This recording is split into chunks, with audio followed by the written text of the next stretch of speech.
നടപടികൾ സ്വീകരിക്കാൻ സംസ്ഥാന ഗവൺമെൻറ്റിനെ ചുമതലപ്പെടുത്തുന്ന വിധത്തിലുള്ള ഭേദഗതി ഉണ്ടായാലും മതി. നമുക്ക് എപ്പോഴും വെടിവെച്ച് കൊല്ലാനുള്ള ഒരു ക്ലീൻ ചിട്ടല്ല നമുക്ക് വേണ്ടത്.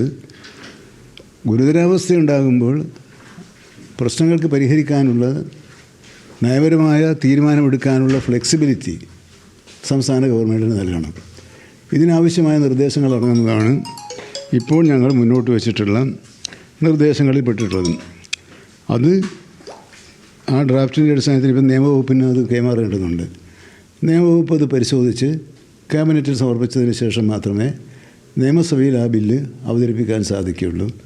നിയമസഭയിൽ ബില്ല് അവതരിപ്പിക്കാൻ പോകുന്നുണ്ടെന്നും നിയമനിർമ്മാണം നടത്താൻ പോകുന്നതെന്നും മന്ത്രിസഭയിലെ എല്ലാവർക്കും അറിയാം. ഇടതുപക്ഷ ജനാധിപത്യമുള്ള ഘടകകക്ഷികൾക്കും അറിയാം. അതാണ് ഇപ്പോഴത്തെ ഒരു സാഹചര്യം. അതുകൊണ്ട് ഒരു രഹസ്യമായിട്ട് വെക്കേണ്ട ആവശ്യമില്ല, എല്ലാവർക്കും അറിയുന്നൊരു കാര്യം. അതാണ് നമ്മൾ ആദ്യം വേണം. അപ്പോൾ സാധ്യതയുണ്ട് എന്നൊരു ഉപദേശമാണ് കിട്ടിയിരിക്കുന്നത്. അപ്പോൾ ഇനി അടുത്ത സ്റ്റെപ്പ് അതിനെ മറ്റു നടപടികളിലേക്ക് പോകുക എന്നുള്ളതാണ്. മറ്റു നടപടികളിലേക്ക് പോയിക്കൊണ്ടിരിക്കുക. അപ്പോൾ അതിനുവേണ്ടി പ്രത്യേക നിയമസഭയിൽ നിന്ന് വിളിച്ചു വിട്ടേണ്ട ഒരു ആവശ്യമില്ല.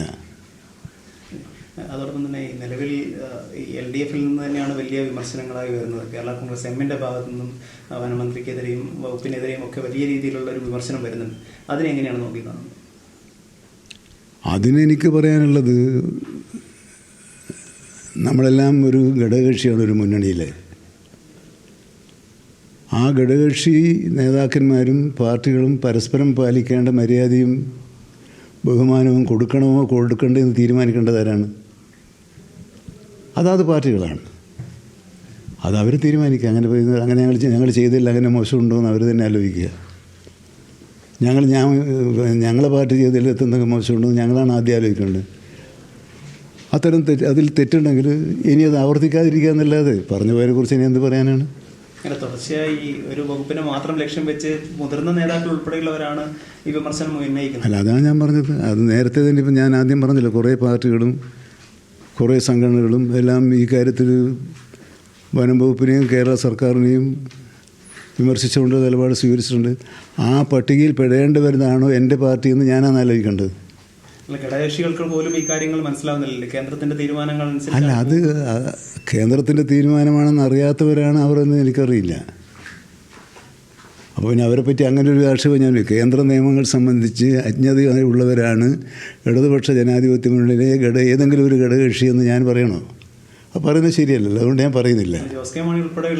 അതെ, ഞാനത് ജോസ് കെ മാണി അങ്ങനെ അറിയാത്ത ഒരാളാണെന്ന് ഞാൻ പറയേണ്ട കാര്യമില്ല. അദ്ദേഹത്തിന് കാര്യങ്ങൾ നന്നായി അറിയുന്ന ഒരാളല്ലേ. അപ്പോൾ അദ്ദേഹത്തിൻ്റെ ഭാഗത്ത് അങ്ങനെ വേണമായിരുന്നോ വേണ്ടായിരുന്നോ അദ്ദേഹം ആലോചിക്കട്ടെ. അവനെ സ്വയം തിരുത്തുന്നതല്ലേ ഇപ്പോൾ നല്ലത്. ഈ വിഷയം LDF യോഗത്തിലോ അല്ലെങ്കിൽ അല്ല, അല്ല, അത് ശ്രദ്ധയിൽപ്പെടുത്താൻ ഞങ്ങളെ പാർട്ടി തീരുമാനിച്ചിട്ടുണ്ട്. ഇന്നലെ ചേർന്ന സംസ്ഥാന നേതൃയോഗം ആ കാര്യം മുഖ്യമന്ത്രിയുടെയും LDF കൺവീനറുടെയും ശ്രദ്ധിക്കാൻ. അവർ രണ്ടുപേരും, മുഖ്യമന്ത്രി ചെയർമാനാണ്, LDF ജനാധിപത്യങ്ങളുടെ കൺവീനർ TP രാമകൃഷ്ണനാണ്. അവർ രണ്ടുപേരും ശ്രദ്ധയിൽപ്പെടുത്താൻ തീരുമാനമെടുത്തിട്ടുണ്ട്. അത് ഞാൻ പറയുമ്പോൾ മുന്നണി മര്യാദകളും മാന്യതയും പാലിച്ചുകൊണ്ടേ പറയാൻ പാടുള്ളൂ എന്ന് എൻ്റെ മനസ്സാക്ഷി എന്നെ നിയന്ത്രിക്കുന്നത് കൊണ്ടാണ് ഞാനിങ്ങനെ പറയുന്നത്. അല്ല, ആ നിയന്ത്രണം അവനവനാണ് പാലിക്കേണ്ടത്. അത് അവിടെ നഷ്ടപ്പെടുന്നതും ഉയരുന്നതും അവനവനെക്കുറിച്ചുള്ള അവനവൻ്റെ വിലയിരുത്തലാണ്. ഞാൻ അങ്ങനെ ചെയ്യാൻ പാടുണ്ടോ എന്ന് ഞാനാണ് ആദ്യം മറ്റുള്ളവരെല്ലാം ഉപദേശിക്കേണ്ടത്. അതുകൊണ്ട് ഞാൻ കേരള കോൺഗ്രസിലെയോ ജോസ് കെ മാണിയോ ആരെയും ഉപദേശിക്കാൻ നിൽക്കുന്നില്ല. സ്വയം പരിശോധിക്കുകയും തിരുത്തേണ്ടതുണ്ടെങ്കിൽ തിരുത്തുകയും ചെയ്യാവുന്ന ഏറ്റവും കരണീയമായ സൗഹാർദ്ദപരമായ ഒരു നിലപാടാണ് NCP സ്വീകരിക്കുക. ആ നിലപാട് മറ്റുള്ളവരിൽ നിന്നും NCP പ്രതീക്ഷിക്കുന്നുണ്ട്. പലപ്പോഴും ഈ കേരള കോൺഗ്രസ് എം ഘടകകക്ഷികളിൽ നിന്ന് അതിരുവിടുന്ന ഒരു രീതി ഉണ്ടാവുന്നുണ്ട്. കാരണം പല പാർട്ടികൾക്കെതിരെയും സമാനമായ ഒരു വിമർശനം ഞാൻ പറഞ്ഞൊരു പശ്ചാത്തലത്തിൽ അങ്ങനെയൊന്നും ഞാൻ പറയാൻ പാടുണ്ടോ? അപ്പോൾ അത് നിങ്ങൾക്കറിയാലോ. ഞാൻ പറഞ്ഞു വന്ന ഒരു തുടർച്ച ഞാനും അങ്ങനെ പറഞ്ഞാൽ ഞാൻ പറഞ്ഞതിൻ്റെ ഒരു പ്രസക്തി എന്താണ്? ഞാൻ പറയുന്നതിൻ്റെ പ്രസക്തിയുടെ മാന്യത, അതിൻ്റെ ഗൗരവം, അതിൻ്റെ ദാർഢ്യം ഞാൻ നിലനിർത്തണം. ഞാനതിൽ ഇളവ് വരുത്താൻ പാടില്ല. അപ്പോൾ ഞാൻ ആ മര്യാദ പാലിച്ചേ സംസാരിക്കുള്ളൂ. മറ്റുള്ളവരങ്ങനെ സംസാരിക്കണമെന്ന് ഞാൻ ആഗ്രഹിക്കുന്നുണ്ട്. അത്രയല്ലേ പറ്റുള്ളൂ. ശരി.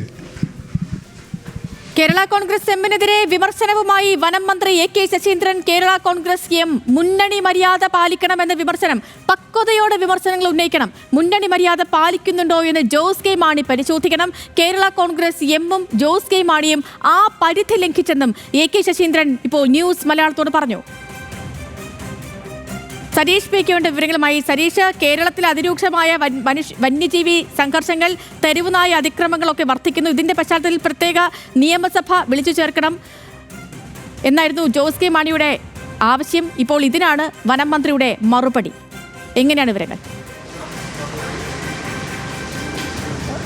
കൃത്യമായി ജോർജ് കെ മാണിക്കെതിരെയും കേരള കോൺഗ്രസ് എമ്മിനെതിരെയുമാണ് ഇപ്പോൾ ശശീന്ദ്രൻ മറുപടി പറഞ്ഞിരിക്കുന്നത്. കാരണം ഒരു നിയമസഭാ സമ്മേളനം വിളിച്ചു ചേർക്കേണ്ട ആവശ്യമില്ല. അതോടൊപ്പം തന്നെ എന്തൊക്കെ എവിടെയൊക്കെ പറയണം എന്ന മര്യാദ ഈ മുന്നണിയിൽ കേരള കോൺഗ്രസ് എം കാണിക്കണം. പ്രത്യേകിച്ച് ഓരോ വിഷയത്തിലും LDF യോഗത്തിൽ ചർച്ച ചെയ്ത ശേഷമാണ് തീരുമാനങ്ങൾ എടുക്കുന്നത്. അത് മന്ത്രിയായാലും LDF യോഗത്തിൽ ചർച്ച ചെയ്ത് എന്താണോ പരിഹാരം അത് മുഖ്യമന്ത്രിയുമായി ആലോചിച്ച ശേഷമാണ് തീരുമാനം കൈക്കൊള്ളുന്നത്. നിയമ ഭേദഗതിയുടെ കാര്യത്തിലും അത് തന്നെയാണ് സംഭവിച്ചിട്ടുള്ളത്. അതല്ലാതെ ഒരു തീരുമാനവും വകുപ്പ് മന്ത്രി എന്ന രീതിയിൽ താൻ എടുത്തിട്ടില്ല.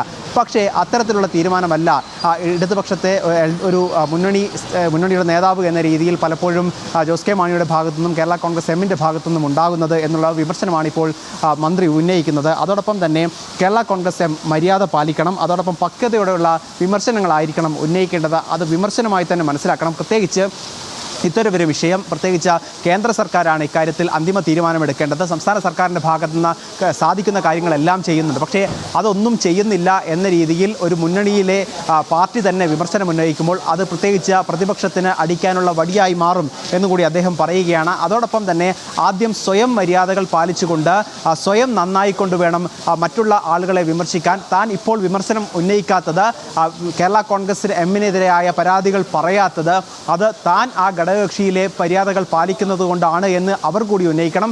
എന്തായാലും ഈ വിഷയം LDF കൺവീനർക്ക് മുന്നിലും മുഖ്യമന്ത്രിക്ക് മുന്നിലും ഉയർത്തിയിട്ടുണ്ട്. കൃത്യമായി NCP ഏത് രീതിയിലാണോ മര്യാദകൾ പാലിച്ചുകൊണ്ട് മുന്നോട്ട് പോകുന്നത് അതേ രീതിയിൽ തന്നെ കേരള കോൺഗ്രസ് എം കൂടി മുന്നണി മര്യാദകൾ പാലിക്കണം. എന്നെ നന്നാക്കാൻ വരുന്നതിന് മുൻപ് അവനവൻ തന്നെ നന്നാവണം എന്നുകൂടി ശശീന്ദ്രൻ പറയുന്നുണ്ട്. എന്തായാലും LDFിലെ രണ്ട് പ്രതിപക്ഷങ്ങൾ ഒന്നിച്ചു നിൽക്കണമെന്നും നിയമനിർമ്മാണത്തിന് വേണ്ടി പരിശ്രമിക്കണമെന്നുമായിരുന്നു മുഖ്യമന്ത്രിക്ക് അയച്ച കത്തിൽ ജോസ് കെ മാണി പറഞ്ഞു വെച്ചിരുന്നത്. ഇപ്പോൾ NCP ഇതിൽ ഒരു മറുപടി നൽകുകയാണോ മുഖ്യമന്ത്രിക്ക്?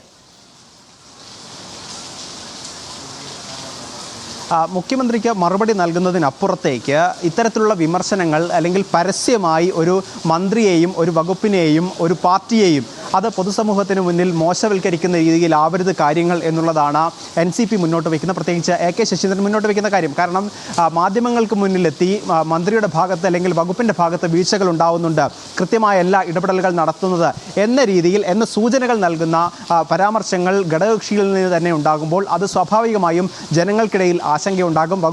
വകുപ്പിന് കീഴിൽ വലിയ പ്രതിസന്ധികളുണ്ട് എന്ന ചിന്തയിലേക്ക് കാര്യങ്ങൾ വരും എന്നാണ് ശശീന്ദ്രൻ മനസ്സിലാക്കുന്നത്. അതുകൊണ്ട് തന്നെയാണ് ഇത്തരത്തിൽ മാധ്യമങ്ങൾക്ക് മുന്നിലെത്തിയോ അല്ലെങ്കിൽ പരസ്യമായ വിമർശനങ്ങളോ പാടില്ല. അത് കൃത്യമായി LDFിൻ്റെ മര്യാദകൾ ഘടകകക്ഷി എന്ന രീതിയിൽ അവരുടെ മര്യാദകൾ പാലിച്ചു വേണം മുന്നോട്ട് പോകാൻ എന്ന് കൃത്യമായി ശശീന്ദ്രൻ പറയുന്നത്. അതുമായി ബന്ധപ്പെട്ട് പരാതി തന്നെ, അതായത് തുടർച്ചയായി കേരള കോൺഗ്രസ് നേതാക്കളുടെ ഭാഗത്തു നിന്നും മുതിർന്ന നേതാവായ ജോസ് കെ മാണിയുടെ ഭാഗത്തു നിന്നും ഉണ്ടാകുന്നത് ശരിയല്ല, അത് മുന്നണി മര്യാദകളുടെ ലംഘനമാണ് എന്ന് ചൂണ്ടിക്കാണിച്ച് തന്നെ LDF കൺവീനറെയും ഒപ്പം തന്നെ മുഖ്യമന്ത്രിയെയും സമീപിക്കും. ചെയർമാൻ എന്ന രീതിയിൽ മുഖ്യമന്ത്രിയെയും LDF കൺവീനർ എന്ന രീതിയിൽ TP രാമകൃഷ്ണനെയും സമീപിക്കും എന്ന് തന്നെയാണ് മന്ത്രി AK ശശീന്ദ്രൻ പറഞ്ഞു വെക്കുന്നത്. അതായത് രണ്ട് പാർട്ടികൾ, ആ രണ്ട് പാർട്ടികളിലും അഭിപ്രായ വ്യത്യാസങ്ങൾ ഉണ്ടാവുന്നുണ്ട്. ഒരു വകുപ്പിനെ ചൊല്ലി, ഒരു വകുപ്പ് മന്ത്രിയെ ചൊല്ലി ഉണ്ടാവുന്ന തർക്കം അത് പരസ്യമായി മാധ്യമങ്ങൾക്ക് മുന്നിലും ജനങ്ങൾക്ക് മുന്നിലും എത്തുന്നതിനെതിരെ കൃത്യമായി തനിക്ക് അഭിപ്രായ വ്യത്യാസം. കേരള കോൺഗ്രസ് എമ്മിനെതിരെ ജോസ് കെ മാണിക്കെതിരെ കൃത്യമായ വിമർശനം ഉന്നയിച്ചിരിക്കുകയാണ് വനം മന്ത്രി AK ശശീന്ദ്രൻ. കേരള കോൺഗ്രസ് എം മുന്നണി മര്യാദ പാലിക്കണം എന്നതടക്കമുള്ള വിമർശനം ഉന്നയിക്കുന്നു. നമുക്കറിയാവുന്ന പോലെ ഇപ്പോൾ തിരഞ്ഞെടുപ്പ് അടുത്തിരിക്കെ ജോസ് കെ മാണി വിഭാഗത്തെ കൂടെ കൂട്ടാൻ UDF നീക്കം നടത്തുന്നു എന്ന വാർത്തകളൊക്കെ അന്തരീക്ഷത്തിൽ നിൽക്കുമ്പോഴാണ് ജോസ് കെ മാണിക്കെതിരായ പരസ്യമായ AK ശശീന്ദ്രന്റെ വിമർശനങ്ങൾ കൂടി, കൃത്യമായ മറുപടി കൂടി വരുന്നത്.